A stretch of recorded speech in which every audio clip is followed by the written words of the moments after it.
Ahead in the Glasshouse, a milestone around the neck of the ABC. Senator Fielding, any thoughts on the Glasshouse turning 200? This show is disgusting and degrading and should be pulled. Mr Downer, how about a message for our 200th episode? This is a vicious and murderous and racist organisation. Mr Howard, how do you feel about the Glasshouse turning 200? Yep.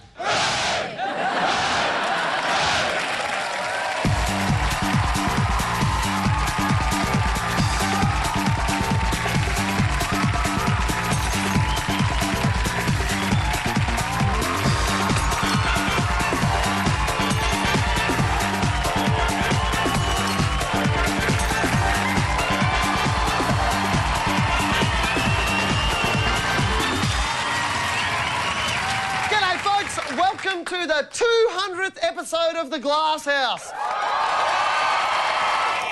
The program that asks the question, if this show is nothing more than political toilet humour, why don't we get George Michael and Alan Jones on and go out with a bang? More news than a cake jumping out of Amanda Vanstone this week.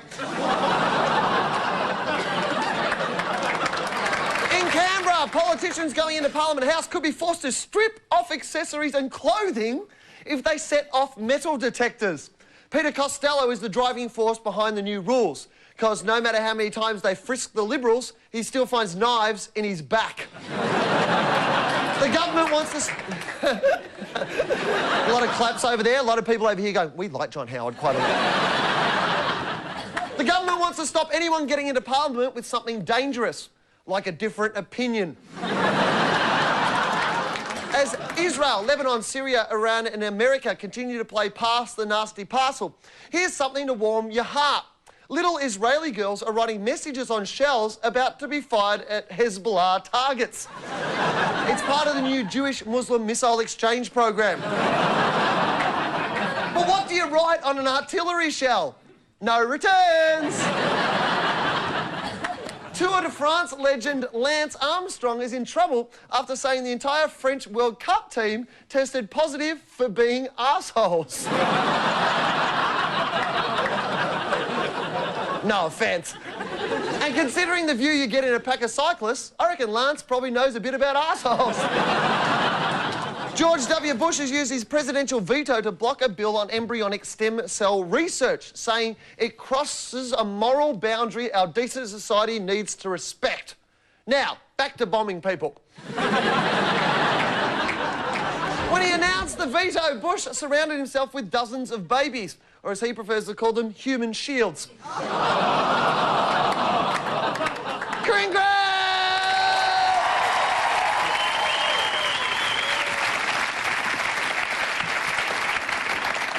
World War II news, Willenberg. According to the Veterans Affairs Minister Bruce Bilson, the federal government hasn't paid compensation to Australian soldiers who were captured by the Nazis because Hogan's Heroes made it look like they had an easy time. Bilson! You mean being a prisoner of war isn't like being in a wacky sitcom? Jeez. God, I'm going to have to cancel my backpacking holiday to Guantanamo now. Lucky for the diggers, Bruce hasn't seen those other World War II sitcoms like Welcome Back Hitler. Everybody loves Rommel, and some Nazis do have them. But they're not all idiots. Some ministers think Hogan's Heroes was just a very early version of Big Brother. Remember that famous scene where Newkirk and Carter hold down Schultz and turkey slap him? Hot. Thank you! Oh, yeah. Intriguing news on our 200th episode. Intriguing news. Peter Costello, our treasurer, has come out this week and said we all need to have more babies so we're not overrun by migrants. In a way, that's fairly cool. It's like, root me or they'll invade. No, seriously, what's he on about? It's ridiculous, bloody hell. He's bang up for us having sex, isn't he, Costello? With the baby bonus and now this. I reckon he's installed cameras in all our houses. He's just hanging around, go on, do it. Do it for your country. Seriously, though, and I mean, I don't think us having babies is the answer. I mean, bring in the immigration, I say. I mean, we can't compete. They do it cheaper over there.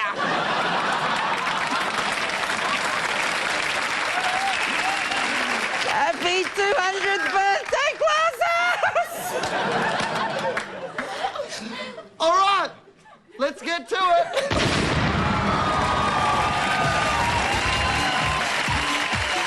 Joining me, Corinna Dave, the throw some stones in the Glasshouse tonight, the Sunrise host with the toast, David Cole.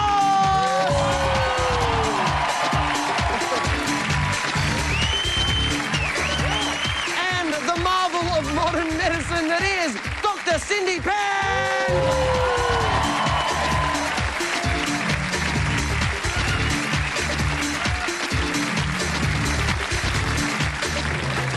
Like being in a snow dome. All right, movers and shakers. First up, the royal family has taken to the high seas this week for a cruise along the west coast of Scotland. Joining Lizzie and Phil will be Charles and Camilla, and Edward and his wife Sophie. I don't want to say ship of fools, but boatload of inbred twats seems to fit the bill. Sadly, William and Harry won't be there. It seems training for Iraq is less stressful than a week with the rallies. Camilla isn't expected to stay on board very long. Being trapped on a boat is bad enough, but without Harry and his stash, it's going to be unbearable. Koshy, you love your family. Ever been trapped with them with no way out? Look, my family's terrific. Love going on holidays. But the thing where I'm trapped most, you know, when you're trying to do the right thing with the in-laws, the parents-in-law, yeah. You know, do the right thing with your wife, and you take them for a drive, you know, a couple of hours for a weekend. Well, Lib's got a father who can't hear, and the dragon has a speech impediment. So Hang on, you call your mother-in-law the dragon? in a nice sort of way. It's a term of endearment.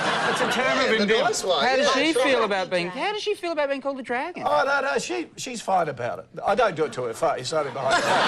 But, And on national television. she won't be up that late. But she may have friends. We'll be talking too fast, but no. But Liv's dad can't hear. And, of course, she has a speech impediment. So What kind of, like an Elmer Fudd wascally wabbit kind of? No, this is a... Well, we're going really far today. So it's one of those sort of... And I feel really sorry for her, except... I don't think you do. You're taller than dragon. Except when you're in a car with her for 6 hours, and you don't like to interrupt because you don't want Because you have a lot of respect for her. You don't want to end a sentence. Well, we but can it hear the really compassion. shits me when you're just waiting there for a very simple story, and she finishes it, and then Cole goes, "What did you say?"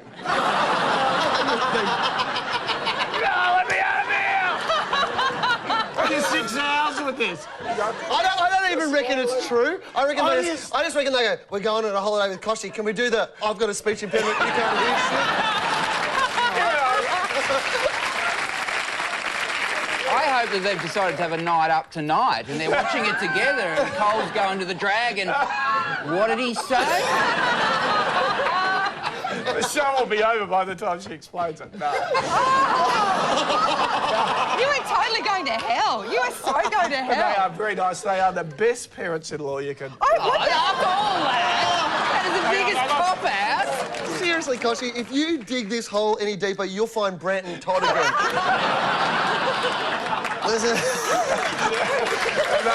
They certainly won't be giving me a tag. What about you, Cindy? When you go on holidays, do you get trapped with the in-laws? Well, I mean, my husband comes from a fairly big family. I find it quite overwhelming, like... How big's big? How many siblings? Oh, he's got 2 brothers and 2 sisters. Yeah. Right. And, you know, lots of cousins and just lots and lots of relatives. And your family don't love you and they never come around? Well, I'm actually a bit of a pariah in my Oh, I just accidentally touched a nerve.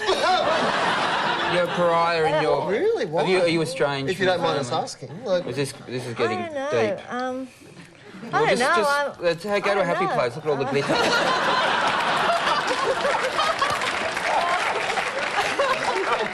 Well, I think, yeah, their family, they don't actually fight. Like, they're not dysfunctional, whereas our family, we fight. Like, You're expressive. We let it all out. Yeah. But we fight about things, like, we fight about important things, but we also fight about things that are stupid that we don't know anything about. Like what? We fight about, like... I remember we had this really big raging stand-up fight about what happened to the toilet waste on airplanes. Like, none of us really know. We get, someone will get a theory. Like, my brother had this theory, I think his theory was that they drop it, like, when they're up really high and that just spreads around. And like, and I said, how can that be? Because, like, some people drop their mobile phones and dentures in the toilet, and, like, what if that hits somebody? Like, that would kill you. You had a massive stand-up fight over there. And Mum had this theory. Sometimes at the end you can't even remember who was on what side, but, you know, whatever side you were on. What was your theory? They put it on plates and serve it to people? My mum's theory was that they just drop it when they land. Like, They drop it when they land on the ground. And then I think I said, look, I'm pretty sure that they actually, like, collect it and they sieve it because... like, a friend of mine used to work at Qantas, said that once, like, this woman, she dropped her dentures and they returned them to her. Yeah, they found them and gave them back to her, and apparently she said, oh, thanks you very much, and put them straight in the... I would love to get a camera, and I wish that you could just put a little microphone inside your head and just tape all your thoughts and then just listen to all of that. But it's funny you should say that, because I would have thought that would be so boring. It's like, No, it's fascinating. It's absolutely... You're just a whole lot of non sequiturs strung together.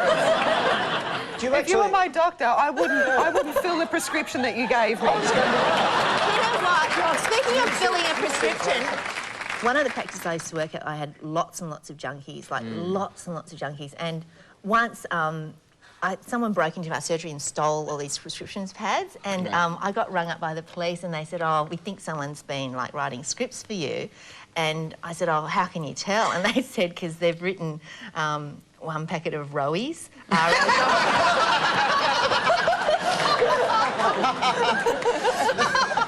Our next mover and shaker is American journo Amy Sutherland, who's discovered she can change her husband's annoying behaviour with techniques used by exotic animal trainers.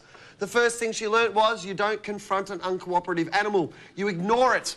When a dolphin doesn't flip on command, the trainer walks away. When it does flip, the trainer gives it a fish. Her husband can now dance backwards on his tail, clap his fins and wonder if Sandy and Bud have been captured by smugglers. This also doesn't mean men should be taught to balance balls on their nose. That's a woman's job when she's giving her award. Dr. Cindy, you married the man of your dreams. Have you got him well trained? You know, like, this is about training wild things to be tame. I had someone who was probably tame and I've made him wild. You've seen the other one. What have you done? Well, you know, he was a lot better before. Now he's really feral. So he was house trained, now he's leaving puddles everywhere, isn't he? Well, like, when I read this, I thought, now I know what I did wrong with my cat as well. Because, like, I remember, like, my cat was just so feral with me. Like, when I would, like, go to have a shower, my cat would, like, come running up, like, galloping up towards me and, like, bite me on the bum or on the back. Like, because he liked biting bare flesh. And even if you're in the shower, we'll jump in the shower when I'm trying on the to, way. I used to have to run into the shower and I'd run going, like, and he would, like, go, and get me just as I was trying to get... Did you have a door on your bathroom, or...? Because... Yeah, but I never thought to shut it. I think because I used to have things hanging on it. Yeah. But, like, he would actually come bounding up and, like, bite, like, really hard. Yeah. And I would, like, go, and, like, I told my friends about it, and they'd say, look, but Cindy, what are you doing when this happens? And I'd say, I'm going, like this, and they say, well, that is just the most positive reinforcing. Like, you know, you can't give him any more positive reinforcement than that. You thought you enjoyed it. Like, you know what I mean? Like, you running and screaming, like, that is just the best encouragement. And I've done the same with my husband. Like, if he does something...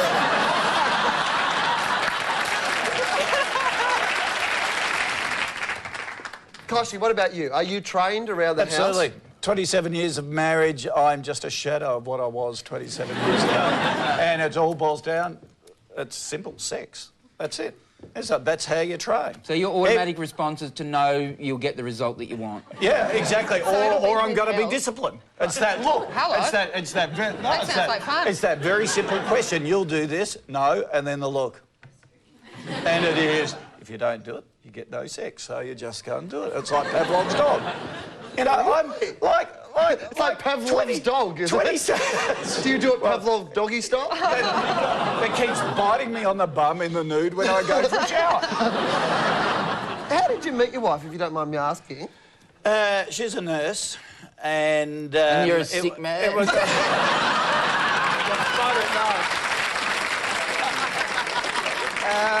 I saw Lib across a room. She smiled at me. Her smile glistened. Oh. And when I got close, I realised she had braces on her teeth. But apart from that... How long did you wait before you popped the question? 6 months. 6 months? Wow. Not bad. Yeah, and you're still together, it's amazing, Yeah, isn't it? 27 years later. Well Yeah, done. that's great, isn't it? How long have you got to go, do you think? Ladies and gentlemen, would you please thank Dr. Cindy Pan and David Kosh?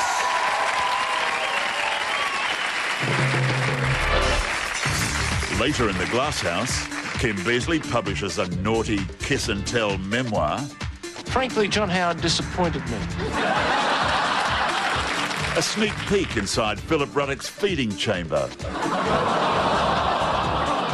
And former Democrats president Richard Pascoe laments that his party is acting like the Nationals.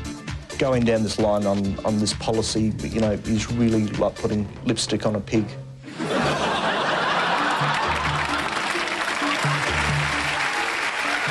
Would you welcome to the see-through desk? He's back to bring us love with his new band, Pinky Beecroft and the White Russians, the Ayatollah of rock and roller, Pinky Beecroft! And from ABC 702 in Sydney, the master of the breakfast universe, Adam Spencer!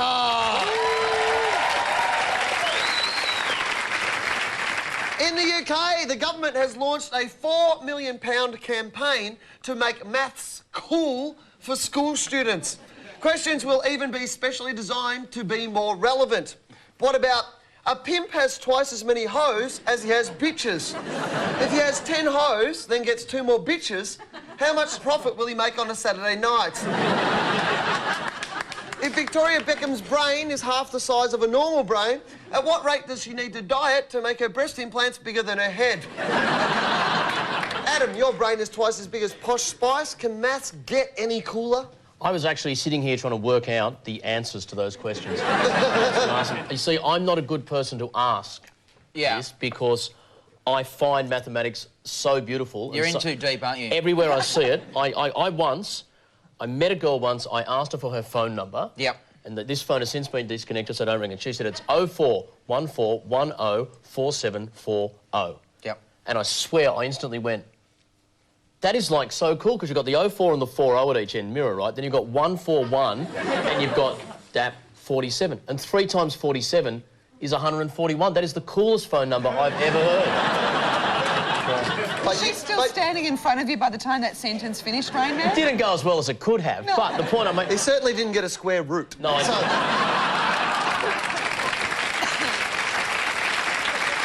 Numbers actually turn you on, don't they? Look, numbers are the language. Absolutely they do. Numbers are the language with which the universe is written. So you would rather a woman stand in front of you and talk about maths equations or take her clothes off? You've got 2 choices. Hey, baby, let's see how many times me goes into you. Exactly. When my wife, when she was still my girlfriend and I, the first time she successfully completed a Sudoku, that was about as sexy as it had been in our relationship that Are you a maths person, Pinky? Me? Yeah, you. You're Pinky. Yeah. Yeah, I am occasionally. I did, I fell asleep in my maths exam in the HSC. That's not had good. a really hard night. That's 12 years of studying, you fell asleep. Yeah. I wonder about, about making things cool for students. You know, I mean, like, everything... Why should we make things cool for students? Did people make things cool for you when you're a student? The point of being a student is that nothing is cool. Everything sucks. And why should it be cool? And I don't think they should be students anyway. They should just... It's all wrong. All this is wrong. But shouldn't people learn? How students are meant to learn? No. Fuck that. The only way you can make things cool, first of all, is to make it a secret. Like, maths is a secret. You know? I went to English today, yeah, I went to maths. Like, what's maths? Have you heard about this maths thing? Maths happened, like... So the cool kids should wag class to go and do some maths behind the local cinemas. Exactly. Just make it secret and cool and weird and, like... Can I ask... There's this trigger, there's a bit of sine, a bit of cos, you know, did a bit of cos last night. I was out late last night and I worked out that the sum of the two sides is equal to the square of the hypotenuse. which is cool, yeah. That was correct too, wasn't it? It's actually the sum of the square of the two sides. It has to be a right angle triangle, but apart from that, it's maths. You know what I mean? I do. He is making it cool. I want to learn now. Did you go to uni? Some days I turned up. I walked through there last week. It's a smorgasbord. It's a visual smorgasbord. I love this. I have to, like, I drive through there just for no reason, just get you to, like, City Road, Parramatta Road. At young students. Yeah, sad. So what did you study at uni?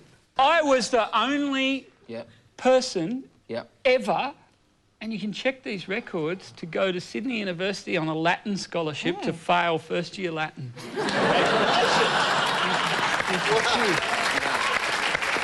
How long were you, because you went to Sydney University as well, how long were you at Sydney Uni doing your degree? My arts degree was the best 9.5 years of my life. Really? A friend of mine said, well, you're pretty good at debating, aren't you? And I said, well, I'm in the New South Wales state debating team. Hello, ladies. And...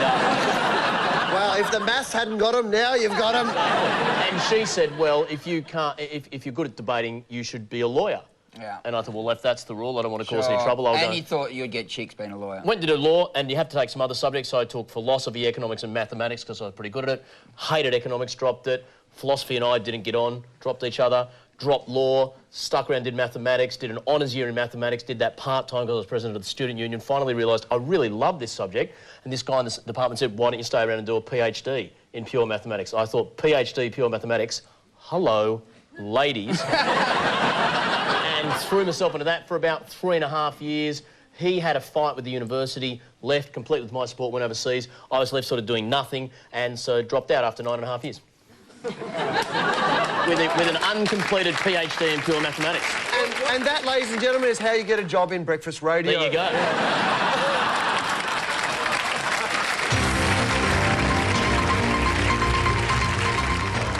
At the recent G8 summit, George W. Bush and Tony Blair got caught having a little chat near an open microphone.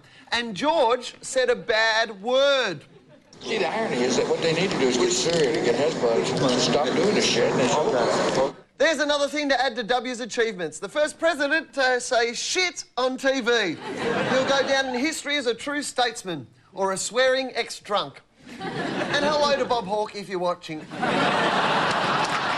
Anyway, after the New York Times printed the naughty word, an angry debate started about what was proper language for respectable newspapers. I don't think that's what they're upset about. I think they're freaked out that Bush got something right. Far out. Yeah, I'm not freaked out that he used a four-letter word. I'd be freaked out if he used a four-syllable word. I know, he got Hezbollah out. What's that? That's 3. He was getting close, yeah. The thing that confuses me when... And he failed Latin. I don't know how that happened. When people take this high point of certain things are acceptable and you can't say this, you can say that, and they always say, the young people today, they use such rude language. It's also, the stuff on TV today, it's also wrong. I can remember there was a show on TV called Love Thy Neighbour, which essentially was about this white English guy who a black guy moved in next door. And it was 4 years of him cracking jokes going, I'm not living next to no Sambo, ha, ha, ha. And that was hilarious in those days. What was acceptable on television back in the 70s in particular was just offensive. Yeah, and they should all shut up now about turkey slapping. That's just good, clean fun. Exactly. Yeah. Turkey slapping's fine. They used to have a TV show called Come On Kids. Of all the things you could pick for that generation to do bad, and they had this TV show about a black, white, whatever you said.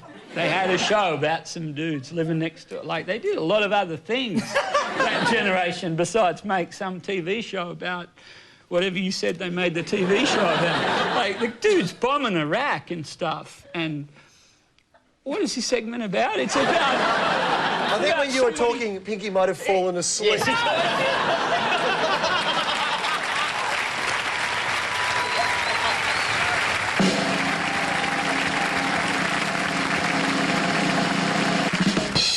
Yes, it's time to award the coveted Glasshouse trophy, which this week is called... And the winner of the Slobodan Slobodog Life Sentence of Love is convicted murderer Dragan Boskovic from Montenegro, who overpowered prison guards, scaled a 3-metre wall, went to his girlfriend's house, wished her happy birthday, then took himself back to jail. What a guy! You know, apart from the whole murderer thing. Actually, on my birthday, I'm not sure I'd want a convicted killer jumping out and yelling, "Surprise!" So the trophy goes to Dragan Boskovic, the hopeless romantic killer who broke out of jail, then went straight back. Unfortunately, he forgot to buy her flowers, so on top of prison, he'll receive 13 years of silent treatment. Well, that's the way it is for the 200th Glass House. Thank you, Adam. Thank you, Pinky. Thank you, Cindy, and thank you, Koshy. And let's take a look at tomorrow's headlines. The Canberra Times reports MPs to face strip search. Security guards to face worst nightmare. According to the New York Times, Israel ready for ground war. Hezbollah says, good, we don't have any planes. The Territory News claims uranium found in drinking water. China orders 5 million 2-litre bottles.